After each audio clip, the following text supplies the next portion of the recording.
Okay. Hi, Chris. Hi. I know that you mentioned when I last saw you that you wanted to have a chat through some of the things that have been going on for Margaret recently. Is now a good time to do that? Yeah, that'd be great. Is that okay with you? Yeah. And how are you today? I'm okay. Been a busy morning. Is it? Yeah, been a busy day. Is it? I'm good. Good day or a not No, so it's good a good day? day. Yeah, it it's is got some good stuff, yeah. Well, that's good then. That's okay. So I think if you just tell me about what's going on, what the situation is about Margaret that you'd like to have a think through. I think the thing that concerns us, myself and the staff team with Margaret at the moment, is she's not drinking. We're struggling to get her to drink. So obviously we've tried a few different things. I can mention those now if you like. So we tried a different cup, that didn't seem to work. Sometimes it's taken over an hour just to have to get like a beaker of juice into her. Okay. And we know it's a drink that she likes, and we tried different things. We tried water, but obviously we're pretty concerned she's not getting a lot of fluids into her. And staff say she has been shouting a little bit more now. Whether that's related or not, we're not sure, obviously. But just really talk through that and what we can do, what different things we can try and stuff. Okay. Just for Margaret. That's a good place to start. Yeah, right. So she's not drinking as much as she used to. So was she pretty good at drinking? Yeah, so before, I guess she was having, staff say about 1.2 litres, 1,200 mils a day. That was normal for That's her Margaret. normal, yeah. Now, we know the recommend is about 1,500, but that's her normal. Okay. But certainly the last 3 days, and one day I think she did quite well, but no, over a 4-day period, I think it might have been day 2 or 3, I'm not sure which, she had a good day drinking, but the other 3, they just couldn't get her to have a drink out of it all, so she probably had less than 2, so less than 400 mils. Right. So quite a lot less than she would usually have. Okay. No, I can see why the staff are worried we don't want about her to carry on for much longer. Yeah, no, that's a difficult situation, isn't it? I think you're right. Could have an impact. Just tell me a bit about Margaret. So Margaret she's lovely, Margaret. She really is lovely. She is 63. Margaret was born with learning disabilities. She was born with Down syndrome. Okay. She's lived with us now for, I think, for 15 years. 15 years, right? Yeah, okay. And obviously she got diagnosed with a dementia 3 years ago, so what, 2018 I think it was. Right. I'm not sure when, but I can find out the details for you. And staff have seen a change in Margaret, and she uses the same names all the time. Remember staff I worked with absolutely years ago. She calls everyone different names, but that's fine. Staff are okay with that. So when she's doing that, is she going back sort of long-term memory to stuff that staff that worked there when she first was there. Okay. And we went for a visit to the place and we had lost electricity, had to go and move somewhere else for a couple of nights. That member of staff was there, but she didn't recognise her. Right, okay. So it's just something as a memory thing to remember. So, but she's lovely. She's got a lovely smile. You can sometimes get some warmth out of her, and sometimes staff at times seem to have clarity. They found it difficult to describe that to me, how that is. And say that she'd be absolutely devastated if she saw how the language she uses now, because she can swear quite a lot. Right. Not necessarily at people, not necessarily in anger either, just when she's talking things through. Right. And what's her language like of other things? Is she good at getting her words out? No, not really, no. No. Can she say odd words? Oh, she can say words, yeah. But I guess it's things like, I don't know, I go in the morning, I always make sure I go and say hello to clients. Hi, John, how are you? Oh, hello, darling. Because before she got dementia, when she was maybe 10 years ago, so she was known as being quite a flirty lady. Right. With people. So, yeah, and, in the fun way, and that was just her character, that was just her. And she says that now. and it's more often not, doesn't see a lot of males. I just go as a manager, I don't work there, so it's all female staff team, so it doesn't see a lot of male faces. Right. So she's still got that little spark about her, that Well, little kind of. Whether it is that little spark or that's something she's just say because it sees a male, I don't know. But potentially. So it sounds like she possibly still. But she's smart. She's still differentiating between male and female, possibly. Yeah, basically, yeah. That doesn't happen every time I go in, but it happens a bit, you know.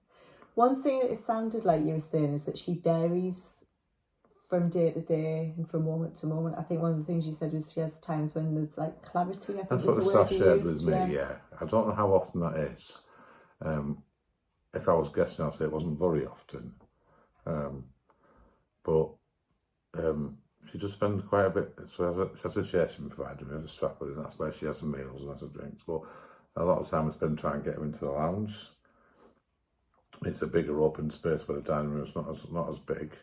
Sometimes put the telly on. I'm sure actually I don't really know a lot of other stuff that we do to try and engage her a lot. But I know is the TV what she does meaningful like to her?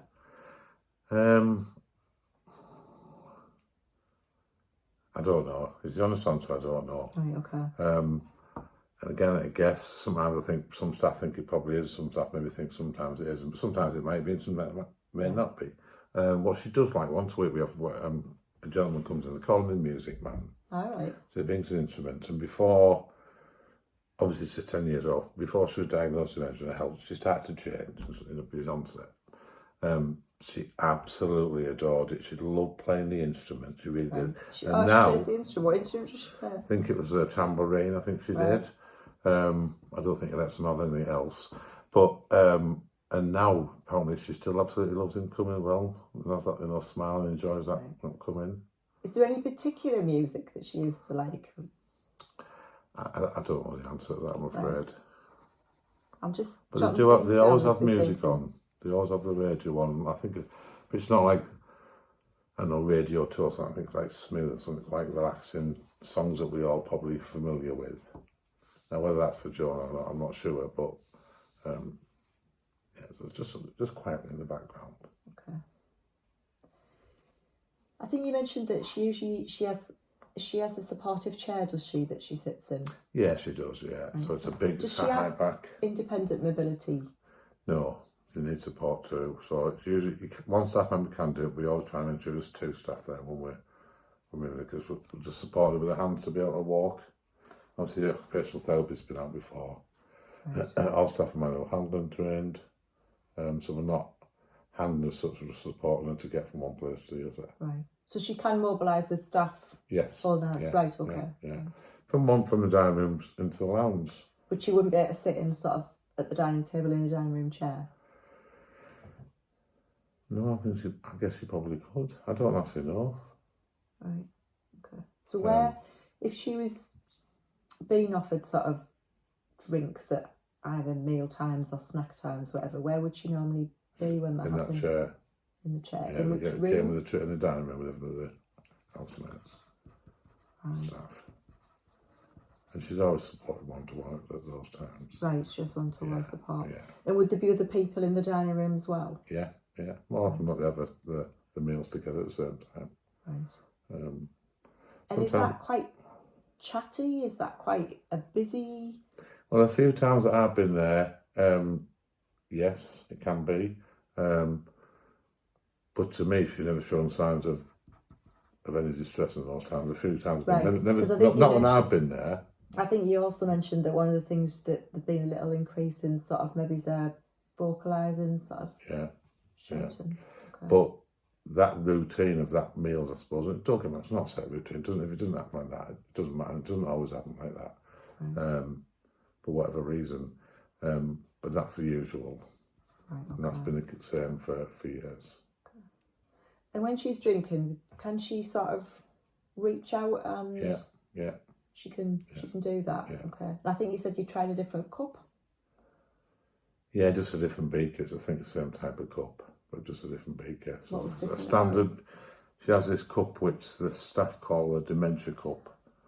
Right. I'm being honest. I know it's not a dementia cup, it's just some other language that they use. But it's a cup that were provided for by the Learning Disabilities team to enable her to Right. do it. And that was What a number of makes years it? ago. What's special about that cup? What does it look like? It looks like one of those old blue, thick, hard plastic beakers that you had. Okay. I'm guessing it's the blue that's the significant bit because it contrasts with most other, unless you've got a blue tablecloth, which I'm hoping you haven't. No, I don't think we have. No. Okay. Yeah. Right, we can talk about that in a minute. What's so prevalent and what's so important about blue? There's a lot of work being done around contrasts. Can you remember when you did the PAC training a while ago and we talked about people's different visual fields? Can you remember when we did that? And as people progress through their journey of dementia, can you remember what we said that happens to kind of their vision? Yeah, narrows, the visual field and their ability to see depths and distances and contrast. So if we had a white tablecloth and a white cup, and maybe that's why the chair with the tray that comes away as well. It's not over there all the time. It falls away, comes down, obviously, then it cuts right in front of her. And I can't remember what colour the tray is, but it's obviously the blue stands out on there. Right, okay. Right.